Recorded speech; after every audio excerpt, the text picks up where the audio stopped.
My name's Ryan, I'm 22, and last weekend was supposed to be one of the biggest milestones of my life. After 4 years of hard work, late nights, summer courses, part-time jobs to help cover tuition, I finally graduated from college. I wasn't expecting fireworks or a parade, but I definitely didn't expect what I got. And I definitely wasn't expecting it to break something inside me that I didn't even realize was holding on by a thread.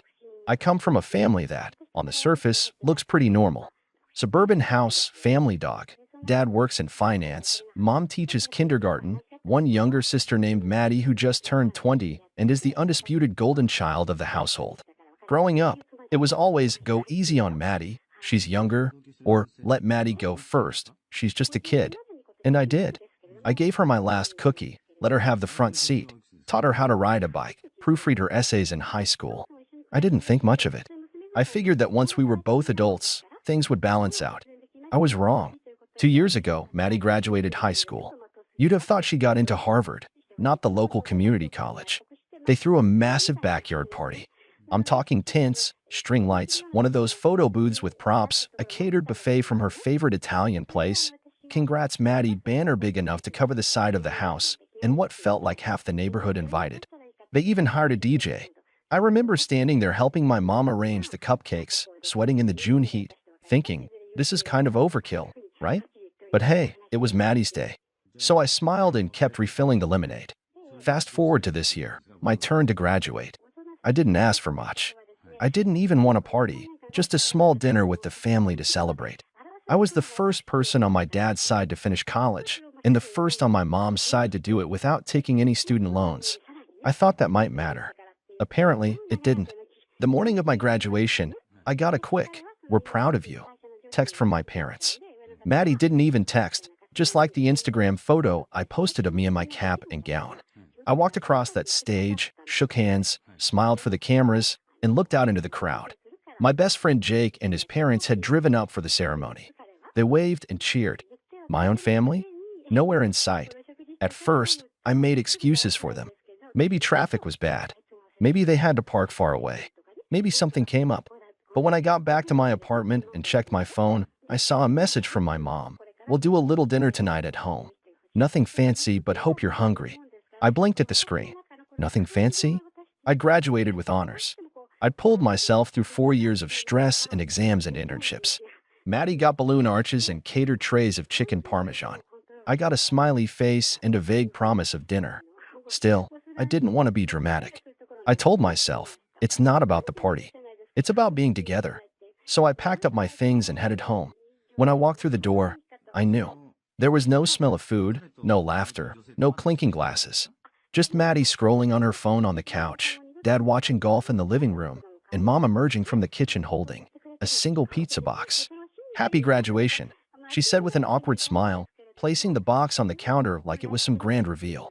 "We got your favorite, pepperoni." Maddie didn't even look up. "You're lucky," she said. Dad wanted to just pick up McDonald's. I looked around the room. No streamers. No card. No little sign on the fridge. Not even a soda to go with the pizza. My diploma was still rolled up in my bag, and I felt like it might as well have been a napkin.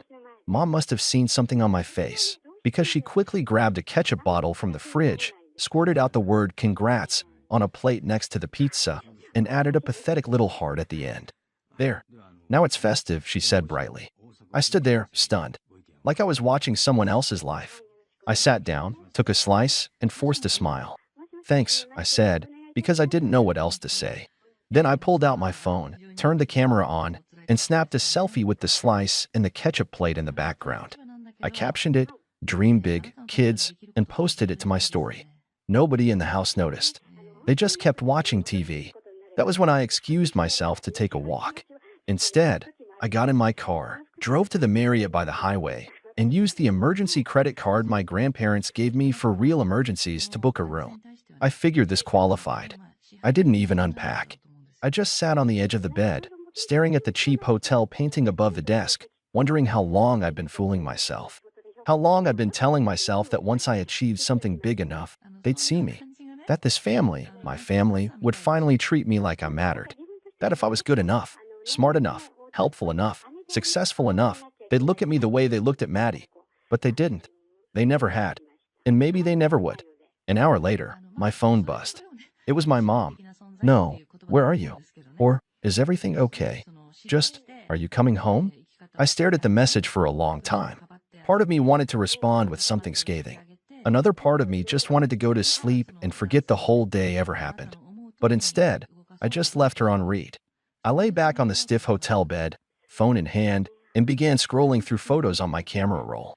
There were so many pictures of me with Maddie, helping her move into her dorm, cheering her on at her dance recital, driving her to job interviews. But when I scrolled back to the photos of me, there were barely any. Most were selfies. No one ever really took pictures of me unless I asked. That thought sat heavy on my chest like a weight I hadn't noticed until now. The next morning, I turned off my phone. I didn't check my messages. I didn't tell anyone where I was. I just sat in that hotel room, eating bad continental breakfast and watching cable news on low volume, letting the silence wash over me. That's when something shifted. Not a breakdown, more like a quiet realization. I didn't want to go back. Not just to the house. To them. I was done playing second string in a family where I'd been the one holding the line for years. Done being the fallback, the afterthought, the kid who was only acknowledged when it was convenient. And that was the moment I started to plan what I'd do next. I stayed at the hotel for 2 more nights. I told myself it was just to get some space, but really, I think I needed to mourn. Not a person, but the version of my family I'd been pretending existed. The one I kept waiting for, hoping would show up someday. I spent those 2 days in silence, letting my phone buzz until the battery died, reading books I hadn't touched since freshman year, and eating whatever lukewarm food I could get delivered to the front desk.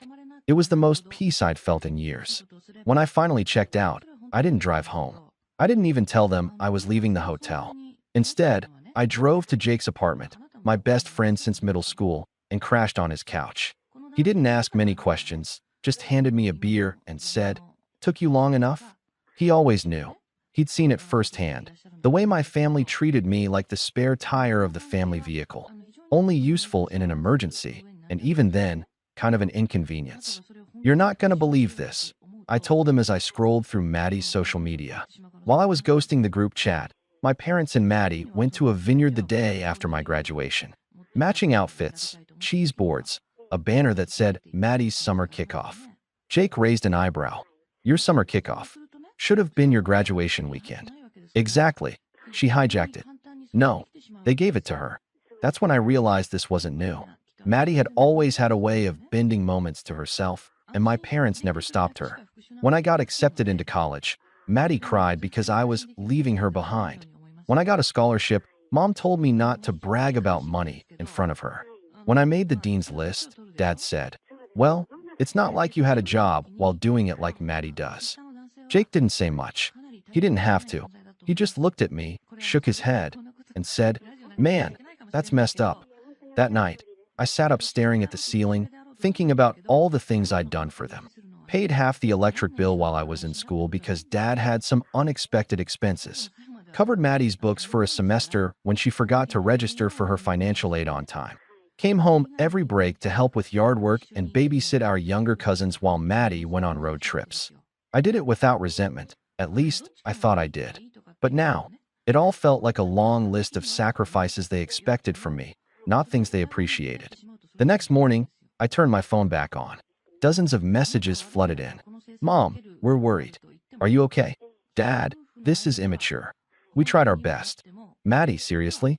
It was just a pizza. You're being dramatic." Mom again. "Can you come home and talk like an adult?" Dad again. "We need to have a family conversation." That last one nearly made me laugh out loud. Now they wanted to talk? But what really got to me wasn't the tone of concern. It was the assumption that I'd come back, that I'd cool off, return home, and fall back into place. Like I always did. Like I always had. I didn't reply. Instead, I opened my laptop and started putting something else together. A resume. A new one. Then I started applying for jobs. Not just any jobs, but ones out of state. Far away. Seattle, Boston, Austin. I didn't care. I just knew that if I stayed in that town, I'd be pulled back in again. And I was done being their fallback. A few days later, Jake helped me move what little I owned out of the house. We waited until midday, when I knew they'd all be at work or out. I didn't want a confrontation. Not yet. I just wanted my things. I found my room untouched, the pizza box still sitting in the kitchen trash like a mocking trophy. As I packed up books, clothes, and a few framed photos I actually liked, I noticed something strange. One of the kitchen drawers was locked. It was the one Mom always said held family documents. Curious, I found the tiny key taped under the junk drawer where she used to hide it when I was a kid. I opened it. Inside were a bunch of envelopes, bank statements, tax returns, and what looked like insurance papers. I flipped through without much interest until I saw something that made my stomach twist. A college fund statement with my name on it. One that had been closed 3 years ago. I scanned the page again. The account had thousands in it. More than enough to have paid for my final year. Closed by M. Dawson. Maddie. I kept reading. Turns out, the fund had been split. But not evenly. They'd transferred the remainder to a new account, one under Maddie's name. And guess what? It wasn't a college fund. It was a small business fund. My parents had helped her start her Etsy business selling beaded jewelry. With my college fund, I felt the blood drain from my face. All this time I thought we were scraping by, that I was being noble, paying for school myself, helping out when I could. Meanwhile, they were funneling my future into Maddie's bracelet hobby. That pizza party wasn't just an oversight. It was an exclamation point. I snapped photos of everything, stuffed the papers back where I found them, and locked the drawer again. By the time I left the house, I wasn't sad anymore. I was something else. Focused. Determined. Jake helped me load the last box into the car. "You good?" he asked. "Not yet," I said. "But I will be." I moved into a short-term rental across town, just long enough to wrap things up. I had no intention of staying long. I needed to disappear in stages. First emotionally, then physically. I cut off their access to my bank account. I'd been listed as a secondary on some joint utilities for years. I pulled out my name from anything shared. Insurance, billing, subscriptions. Changed every password. Clean slate. But I wasn't done. I had one more move to make. One they'd never see coming. Not just revenge. Not just an exit. But something permanent. Maddie's birthday was always a production. Not just a party, an event. Growing up, her birthdays were basically local holidays in our house. One year, Mom rented out a trampoline park. Another, they flew her and her friends to Disneyland. And even as adults, nothing had changed. Last year, they surprised her with a weekend in Napa. All expenses paid. This year, she was turning 21, and I already knew what was coming. A blowout bash, booze, catered everything, and 100 people pretending she was the second coming of Audrey Hepburn. And I had no intention of showing up, at least, not in the way they expected. For the 2 weeks leading up to her birthday, I played it cool. No posts. No responses. My mom texted occasionally with things like, "Hope you're feeling better. We miss you." Maddie sent a single message. "Are you still being weird, or can I expect you at the party?" I didn't reply. I let them sit in their silence and pretend they still had access to me. Meanwhile, I got busy. I compiled every photo I took of the documents from the locked drawer, the college fund transfer, the account closures, the banking records showing how they moved the money under Maddie's name. I even dug up old emails from when I first asked Mom about help with tuition sophomore year. She told me then, "We just don't have the money, honey. You're gonna have to push through like your dad," and I did. Lies. But the real cherry on top came when I checked the Secretary of State's website and found out that the LLC Maddie was using to sell her custom jewelry was registered under Dad's name. Meaning, it was a family business. Meaning, they all knew what they did. This wasn't a Maddie thing. This was a them thing. The day before her party, I wrote an email. Short, professional, cold. I CC'd my parents, my aunt, and a few other relatives who always made excuses for them. I attached everything: photos, financials, screenshots. The subject line read, "Why I'm not coming to Maddie's birthday." The body of the email simply said, "For years, I thought the problem was me. That I wasn't doing enough, being enough, achieving enough. I see now that no matter how hard I worked, it was never about what I did. It was about who you chose to prioritize. You took the funds set aside for my future and gave it to Maddie. You told me to be grateful for a pizza while handing her my college savings on a silver platter. I've attached the proof. No one has to take my word for it. I won't be attending the party, or any future ones. Consider this my RSVP permanently declined." Then I hit send. Jake was the one who kept an eye on the fallout for me. I refused to check the group chat, but he did, and boy, did it implode. My mom called me 6 times in a row. Left voicemails that started calm and concerned and slowly spiraled into frantic and accusatory. You took those documents out of context. She snapped in one. That money wasn't just yours. We had to make a family decision.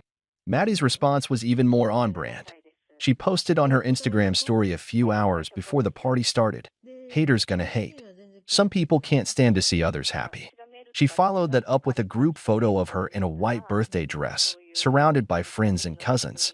But something was off. The party looked half empty. A few people I knew, our cousins on Dad's side, had commented, "So sorry, won't make it after all," and got the email. "Wish you'd told us sooner." The next day, I got a text from Aunt Valerie. One sentence. "You didn't deserve that, Ryan. I'm so sorry." It was the first apology I'd received from anyone in the family since all of this began. But even with that small win, I still wasn't done. Because while the birthday drama was satisfying in its own right, it didn't close anything. It just cracked the surface.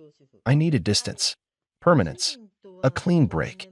So when I got the job offer from a company in Chicago, a good one, better pay than I dared to hope for, I accepted on the spot. I didn't tell my parents, didn't tell Maddie, didn't post about it. I just packed, quietly, deliberately, the way you do when you're not just moving houses, but leaving behind a version of yourself. 3 days before my move, Dad called. First time in weeks. I almost didn't answer, but something told me to hear it. "Ryan," he said. His voice was stiff, formal, like we were strangers. "Your mom and I, we read everything. You blindsided us. You stole from me." I replied, calm, measured. That wasn't a blindside. That was exposure. He exhaled sharply through his nose. "You have no idea how hard it was to make that decision. Your sister needed help. So did I." There was a pause, a long, choking silence. Then he said, "You don't have to leave. You could still be part of this family if you just..." I hung up. That was the last conversation I had with either of my parents. The next morning, I loaded my car and hit the road. But right before I left town, I did one more thing. I stopped by the university office and asked if I could donate to the college fund program. I gave a small amount, nothing flashy, but I attached a note for the kid whose family chose someone else. This is so they don't have to be their own backup plan. And then I left. I arrived in Chicago with nothing but 3 suitcases, a used Honda, and a sense of finality that somehow made me feel weightless. I didn't cry when I crossed the state line. I didn't romanticize what I left behind. I just drove, letting the flat Midwest landscape pass me by like a long exhale. I'd spent my whole life shrinking myself to fit inside a family mold that never had space for me. Leaving wasn't running, it was releasing. And for the first time in my life, I wasn't holding my breath. The job was solid, mid-sized marketing firm, great culture, decent pay. More importantly, it gave me the clean slate I was desperate for. New coworkers, no awkward history. Nobody there knew me as Maddie's older brother or the quiet one. Just Ryan. Just the guy who showed up on time, worked hard, and had a sarcastic streak that made the intern laugh during staff meetings. I rented a tiny apartment on the 3rd floor of an old brownstone with creaky floors and peeling paint, but I loved it. Every night, I'd fall asleep hearing the rumble of the L train in the distance, a reminder that life was still moving, still buzzing, and I was finally a part of it, not an afterthought sitting quietly on the sidelines. For months, I didn't hear a word from my parents or Maddie. No calls, no texts. It was eerie, like they'd scrubbed me off the family whiteboard the way you'd wipe down a to-do list. And I was fine with that, at first. But then Thanksgiving rolled around, and even though I had no intention of going back, the silence hit harder than I expected. Jake invited me to spend it with his family, and I went. His mom hugged me like I just returned from war. His dad handed me a plate piled high before I even sat down. They made jokes, asked about my job, poured me a drink when I mentioned Chicago snow. They treated me like I belonged. That night, when everyone had gone to bed and Jake and I were playing video games in the basement like we were teenagers again, he turned to me and said, "You ever think they'll come around?" I didn't even pause. No, and that was the honest truth. Because people like them don't change. They pivot, they spin, they rewrite history, but they don't change. Still, there was a part of me, some small sliver, that wondered if they'd reach out during Christmas. They didn't. Instead, Maddie posted a series of Instagram stories showing off her cozy family Christmas. Matching pajamas. Dad playing guitar by the fire. Mom holding up a new bracelet from Maddie's line with a caption that read, "So proud of my girl's hustle." There was no seat left at that table. Not even metaphorically. January came, and with it, a letter. A physical letter, which was so unlike them I almost thought it was a scam. The handwriting on the envelope was unmistakably my dad's. I stared at it for a long time before I opened it. Inside was a neatly typed letter on my father's work stationery. It was a masterpiece of passive aggression and carefully worded guilt. He wrote, "We hope you've had time to reflect. Your mother is still deeply hurt by the way things ended. We understand you felt slighted, but the truth is, we always made decisions with the whole family in mind. Perhaps you'll come to see that in time. Maddie is engaged now. He proposed on New Year's Eve. We're planning an engagement party this spring. Of course, you're welcome to come. Family is family. Don't let one bad season ruin decades of history." I laughed out loud. I actually laughed. Because even now, after everything, I was the problem. I was the one who needed to reflect. They hadn't done anything wrong. They just made family decisions. Apparently, funneling my college fund into Maddie's jewelry business was just another spreadsheet line item in the Dawson family budget. I didn't respond. I didn't congratulate Maddie. I didn't show up to the engagement party. What I did do was thrive. I got promoted 6 months into the job. My boss said I had initiative and backbone, which was ironic considering those were the very traits my parents used to say made me difficult. I made new friends. I found a ramen place down the block that knew my order before I said it. I joined a community book club that mostly devolved into debates over which characters deserved redemption arcs. I even met someone, Alyssa. She had curly hair, a nervous laugh, and a way of asking questions that made me feel seen, not sized up. We took things slow, real slow, and I was okay with that. Then came the wedding invite. Cream-colored cardstock, gold foil lettering. You were joyfully invited to celebrate the union of Madison Dawson and Kyle Reardon. No, dear brother. No handwritten note. No acknowledgement that we hadn't spoken in nearly 2 years. Just a printed RSVP card with 2 options: accept with joy, decline with regret. I stared at that checkbox for a long time. And then I did something I hadn't done in years. I picked up the phone and called my grandmother, Dad's mom. She was in her 80s now and lived in a retirement community in Arizona. She'd always sent me birthday cards, even when my parents forgot. We hadn't spoken in months, but she picked up on the second ring. "Oh, Ryan," she breathed. "I was hoping you'd call." We talked for nearly an hour. She told me she'd heard bits and pieces, that she didn't understand why my parents had drawn a line in the sand over something so clearly unfair, that she'd tried to bring it up, but they'd brushed it off as me needing space. She paused at one point and said, "You know, I never saw you as the quiet one. You were the observer, the anchor, and they used you like a life raft until they didn't need you anymore." I don't think anyone had ever said something that true about me. She asked if I was going to the wedding. I said, no, and then I asked her something I hadn't planned to. "Would you like to come visit me sometime?" "In Chicago?" There was a pause, and then a laugh. "Ryan, I'd love nothing more." I didn't RSVP to the wedding. But on the same day Maddie walked down the aisle, I was walking with my grandma down Michigan Avenue, showing her the bean, introducing her to deep dish, and laughing over the pigeons trying to steal her hot dog. She said it was the most fun she'd had in years. That night, I posted a single photo on social media, just me and her on a park bench, holding matching mugs of hot cocoa. I captioned it, "Found the family that shows up." It got one like from Maddie's old college roommate. I don't know if she meant to do it or if it was a silent nod, but it made me smile. And that was the moment I knew. I didn't miss them. I missed the idea of them, the hope that someday they'd be what I needed. But that hope was a trap. And the freedom I'd found on the other side of it was something I wouldn't trade for anything, not even an apology. Months passed. Seasons changed. Life moved on. Maddie announced her pregnancy on social media a year later. There were balloons and glitter and a gender reveal that involved a confetti cannon in their backyard. My parents posed, beaming in matching grandma and grandpa shirts. I didn't feel a thing. No envy. No bitterness. Just distance. Healthy, necessary distance. They had their world, their curated version of family. And I had mine, quieter, smaller, but honest. And in the end, that was enough. Because I didn't just walk away from the party. I walked into something better, something real, something that, for the first time in my life, felt like mine. My name is Jake, and if I had any doubts about where I stood in my family, they were erased the day I found out about the will. It wasn't even some dramatic, sit-down moment where my parents dropped the news themselves. No, I found out entirely by accident, by sheer dumb luck. It happened a few months ago when I was at their house, the same house I had been helping them pay for over the past 5 years. The mortgage, the occasional grocery runs, even fixing up things around the place. I was the one keeping it all together while my brother, Eric, did absolutely nothing. And when I say nothing, I mean nothing.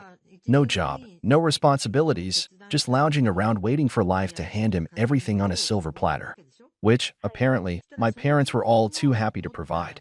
That day, I was helping my dad with some paperwork because, as usual, neither of them could be bothered to figure out how to do things themselves.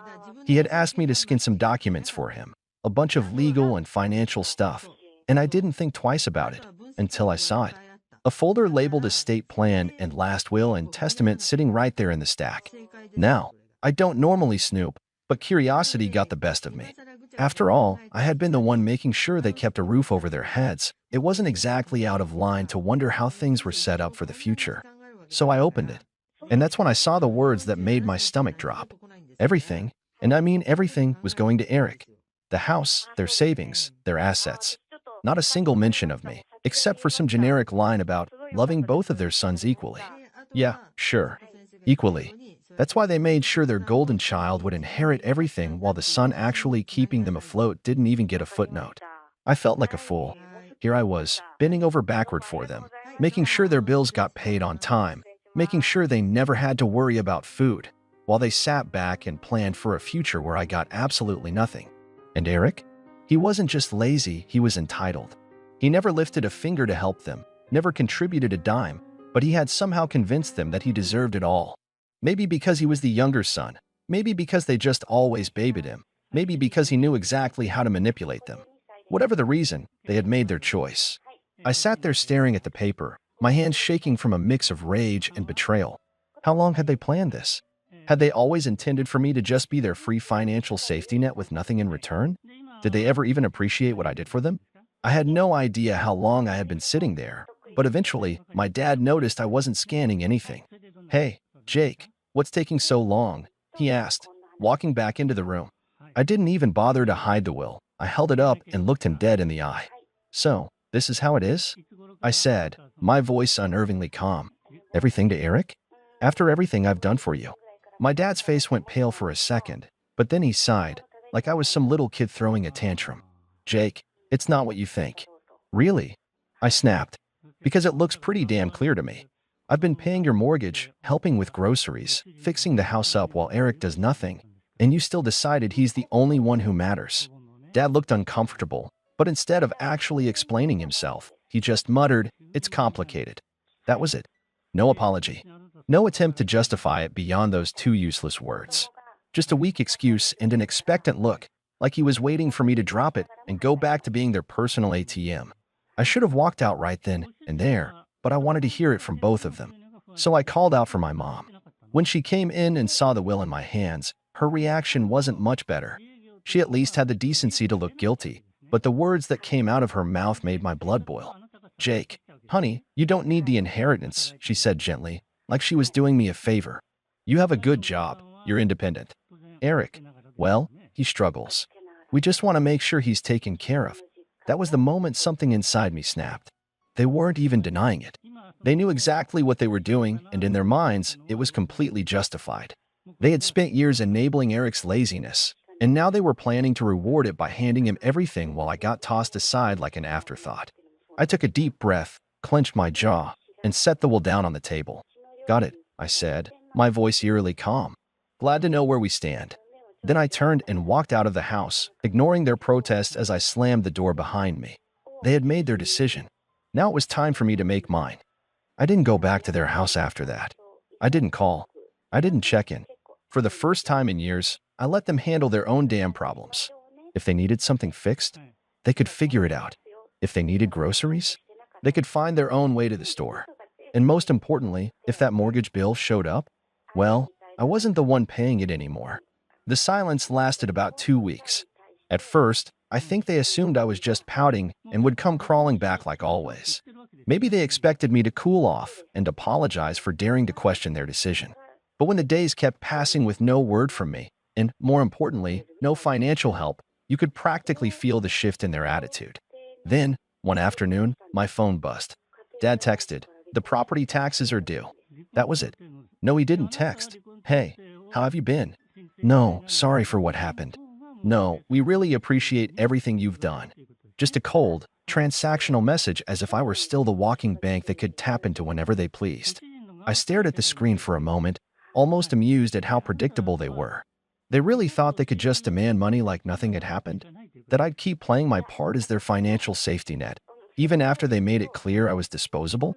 I calmly typed back, I'm sure Eric will handle it, since the house is his and all. It took exactly 5 minutes before my mom called. I let it ring. Then another text came through. Mom texted, Jake, please don't be like this. We need to talk. Oh, now they wanted to talk? Now that their bills were piling up and reality was finally slapping them in the face? I waited an hour before replying. There's nothing to talk about. You made your choice. Now you can live with it. I figured that would be the end of it for the day. I had made my stance crystal clear, and there wasn't a single part of me that felt guilty about it. But then Eric decided to chime in. His text came in late that evening, and the second I saw his name pop up on my phone, I knew it was going to be something obnoxious. Sure enough, when I opened it, I was greeted with pure entitlement. Eric texted, Dude, why are you being such a drama queen? It's not a big deal. Just help them out like you always do. I nearly laughed. Not a big deal? He was really acting like I had no right to be mad about this. I typed back, Nah, I think you've got it covered, since you're the favorite and all. Eric texted, Oh my God, are you seriously mad about the will? Grow up, man. It's just money. Oh, now it was just money. Now that it was his to inherit, it suddenly didn't matter? The hypocrisy was astounding. I shot back. Then you won't mind using some of that money to pay for the mortgage, right? Silence. A few minutes later, my mom texted me again, this time going full guilt trip mode. Mom texted, Jake, we're your parents. Family takes care of each other. We did so much for you growing up, and now you're just abandoning us? I had to take a deep breath to stop myself from throwing my phone across the room. Abandoning them? I had spent years making sure they never had to struggle, all while they coddled Eric and rewarded his laziness. And now that they finally had to deal with the consequences of their own decisions, I was the bad guy? I wasn't falling for it. Not this time. I responded. You made it clear I wasn't part of the family when you left me out of the will. Now Eric can take care of you. I could imagine my mom gasping dramatically at that. She always had a flair for acting like the victim, even when she was the one in the wrong.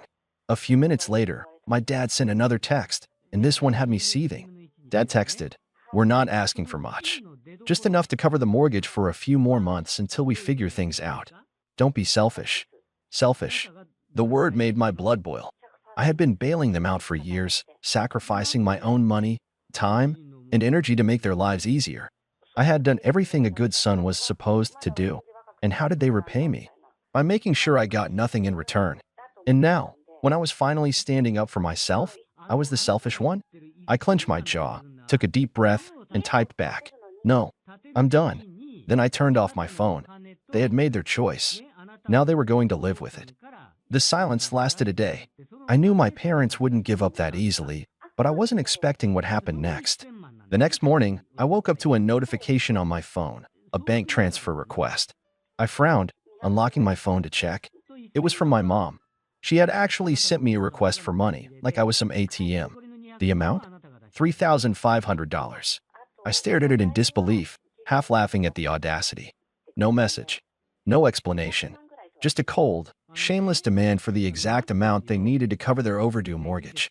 They weren't even asking anymore. They were just assuming I'd cave. I declined it without hesitation. Not even 5 minutes later, my phone rang. It was Mom. I let it ring. Then came another text. Mom texted, Jake, I know you saw the request. Why did you decline it? I took my time before replying, because it's not my responsibility. Try Eric. Another call. Declined. Then another text. Mom texted, We're going to lose the house if you don't help us. Oh, now it was an emergency? After all those years of treating me like a walking wallet, now they were finally facing the consequences? I typed back, Maybe you should have thought about that before deciding I didn't matter. A few seconds later, Dad chimed in. Dad, you're really gonna let your parents become homeless? Wow, that one actually made me laugh out loud. The manipulation was so blatant it was almost funny. They weren't broke. They weren't about to be thrown on the streets. They just didn't want to dip into their own savings because they were so used to me covering everything. I ignored them for the rest of the day. That night, I got a text from Eric. Dude, just send them the money already. You're making this a bigger deal than it is. I clenched my jaw. This entitled little prick really thought he could lecture me? I typed back. You mean the same money you're inheriting? Why don't you send it? His response came fast. Eric texted, you know I don't have that kind of cash right now. Oh, so now it was about affordability?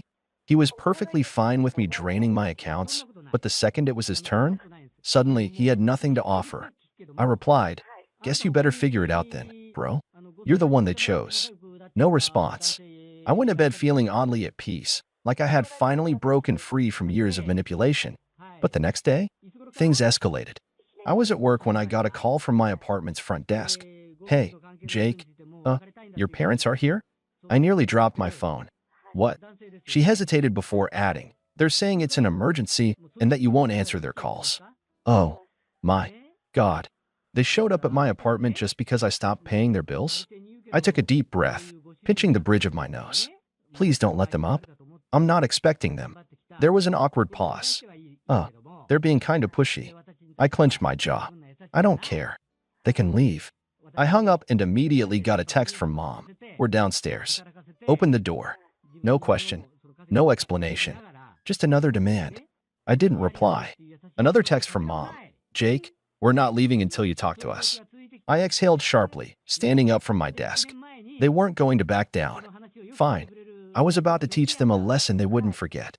I grabbed my keys and stormed downstairs, my blood boiling. I wasn't scared. I was furious. The sheer audacity of these people to show up at my home, uninvited, demanding money like I was their personal ATM. Not even a phone call first. Not even a half-hearted apology. Just a full-on ambush. They really thought they could just corner me into submission like I was some naive kid. I yanked the door open, and there they were, Mom, Dad, and, of course, Eric, all standing in a tight little formation like they were about to stage a family intervention. Mom had her arms crossed, her classic disappointed mother look locked and loaded. Dad was standing stiff, hands in his pockets, his expression a mix of frustration and entitlement, like he couldn't believe I was actually making him do this in person. And Eric? The little leech had the nerve to look bored, like this whole situation was just mildly inconvenient for him, like he wasn't the reason any of this was happening. The moment Mom saw me, she went full theatrics. Jake, finally, we need to talk. I leaned against the doorframe, arms crossed. No, you need to leave. She blinked, as if she physically couldn't comprehend what I just said. Excuse me. You heard me. My voice was calm, controlled, but firm. You don't get to just show up at my apartment demanding money. That's insane. Dad let out a sharp scoff. Are you really going to let us lose the house over a petty grudge? I let out a cold laugh. Petty grudge? Oh, you mean the one where you decided I was good enough to pay your bills but not good enough to be in your will? That grudge. Mom gasped, clutching her chest like I had just slapped her. Jake, that's not fair. We only did what we thought was best for the family. I tilted my head. Best for the family? You mean best for Eric. Just say it. Silence. A long, heavy silence. Eric, who had been weirdly quiet up until now, finally spoke up. Look, man, I don't even want to be involved in this. I didn't ask for anything. I turned to him, finally letting loose. No, you just sit back and take everything that's handed to you. You're 28 years old, Eric. Get a damn job. His face turned red. Dude, what the hell? I took a step closer. You heard me. You want to inherit the house? Start acting like a homeowner. You want to be the golden child? Start paying their damn bills. I'm done being your personal bank. Eric looked away, suddenly very interested in the pavement. Mom took a deep breath, recalibrating her guilt trip. Jake, he's your brother. I nodded. Yep, and I've supported him longer than you ever have. Dad's face darkened. You're being selfish. I laughed. A real, genuine laugh. Oh, that's rich coming from you. I gestured between them. You two decided that Eric deserved everything, and I deserved nothing. And now that it's time to pay the price for that choice, you're trying to manipulate me into fixing it for you. Not happening. Mom's voice sharpened. We thought you'd be mature about this. I raised an eyebrow. Mature? You mean quietly accept that I was betrayed and keep paying your bills? Because let's be real, that's what you wanted. Dad stepped forward, trying to loom over me like he used to when I was a kid. Jake, we raised you. We fed you, clothed you, gave you everything. The least you can do is help us now. I looked him dead in the eye. I already did. For years. And you repaid me by cutting me out. Mom's lip trembled. We thought you'd understand. I exhaled, shaking my head. Oh, I understand perfectly. I understand that I was never family to you, just a paycheck. Silence again. A suffocating, undeniable silence. I turned to Eric, who was still pretending to be invisible. And you? What's your excuse? You had years to grow up, to get your life together, to contribute. But you didn't. Because you knew they'd take care of you. And when they're gone, you just expected me to step in, huh? Eric finally snapped. What do you want me to say, man? I didn't ask for this. I nodded slowly. Right. You didn't ask. You just benefited. His mouth opened, then closed. Nothing. He had nothing. Mom tried one last guilt trip. Jake, we're family. Family takes care of each other. I stared at her for a long moment before answering, exactly. So why didn't you take care of me? She froze. No words. No comeback. Nothing. I let out a slow breath, feeling lighter than I had in years. We're done here. I turned and walked back inside, closing the door behind me. Before I even made it back to my couch, my phone buzzed. A new text from Dad. Wow. After everything we've done for you? You're really gonna abandon us? I smirked, typing back. No. You abandoned me. I'm just finally accepting it. I hit send. Then I blocked their numbers. But I had no idea that blocking them was only going to make things worse. It didn't take long for things to spiral out of control. Less than a day after I blocked them, I started seeing posts on Facebook. My parents had never been the most tech-savvy, but they sure knew how to air their grievances online, especially when they were feeling self-righteous. At first, I thought it was just my parents being dramatic. I mean, that was their go-to move, airing out family drama for everyone to see. But the longer I scrolled through their feeds, the more I realized this wasn't just about me not helping with bills anymore. The posts were disguised as family love, but they were thinly veiled shots at me.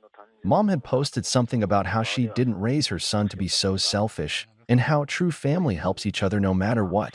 A few of her friends commented along the lines of how I was a disappointment, and so out of touch with what really matters. Then, Dad chimed in with his own post. So-called family should never turn their back when you need them most. We gave everything to our children, and this is how we're repaid.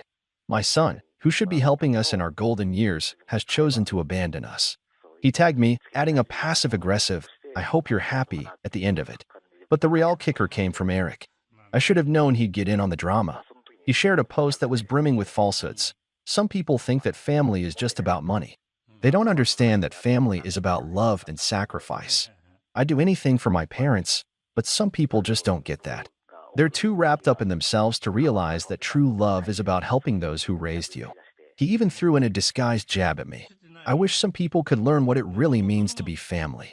I love my parents, and I'm grateful for everything they've done. That was it. That was my breaking point.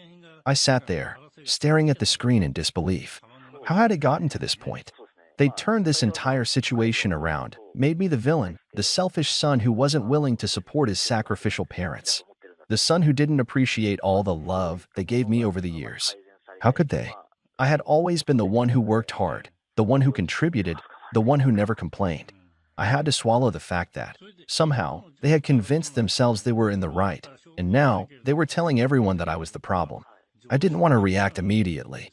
I took a step back, collected my thoughts, and waited for a few hours. I wanted to make sure I didn't just rush into something out of anger, but the more I thought about it, the more I realized that I couldn't let them get away with this. If they were going to drag my name through the mud, I was going to set the record straight. So I pulled out my phone, and I started typing. I opened my own Facebook account, the one I kept for close friends and real family, and I posted a lengthy update. I wasn't interested in playing their game. I didn't want to get bogged down in petty back and forths. What I wanted to do was tell the truth. Here's what I wrote.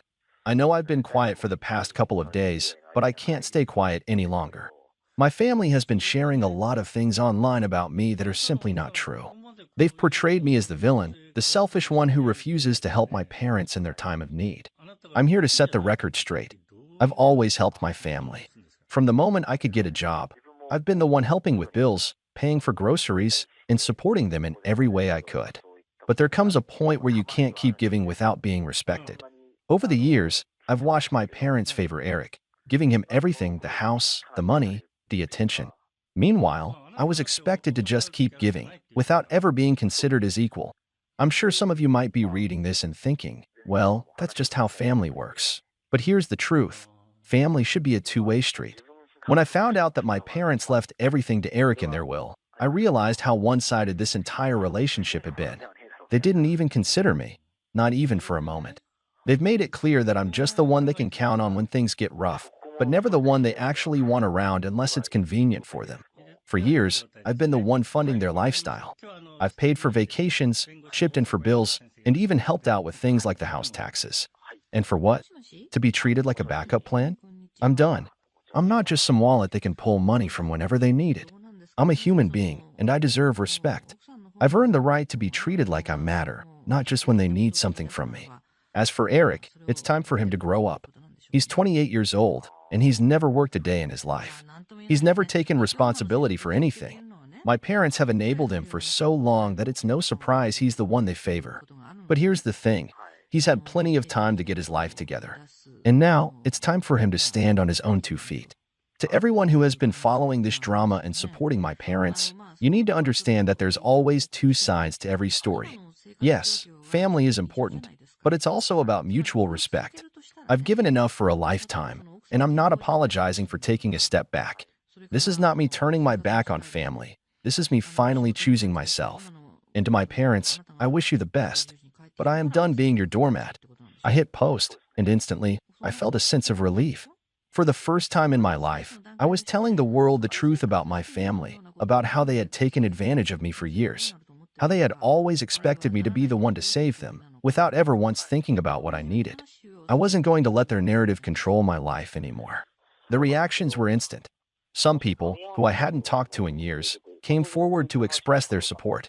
A few of my cousins, friends of my parents, even some distant relatives, liked the post, sending me private messages telling me they were sorry for what I had been through. It felt so freeing to finally have the truth out there, not buried under guilt trips and manipulative behavior. But then came the backlash. My parents and Eric went ballistic. Eric messaged me, "You're a traitor. You really had to air all our business out like this? You have no respect for family." Dad called me, practically yelling into the phone, "You've ruined everything, Jake. You'll regret this. You'll regret cutting us off. You'll regret turning your back on your own family." But I didn't regret it. Not for a second. I blocked them all. I was done. And for the first time in my life, I was free. Free from the toxic grip they'd had on me for so long. As the days passed, I could feel the weight lifting off my shoulders. I was done with being treated as less than. I was done with being the one who was always expected to fix everyone else's problems. And now, I finally had the freedom to live my own life on my terms. So, no, I don't feel bad for cutting them off. I deserved better. I still do. And from now on, I'm choosing to surround myself with people who appreciate me for who I am, not for what I can give them. It's time for me to move forward, for good. And I will. Let me know your thoughts in the comments below.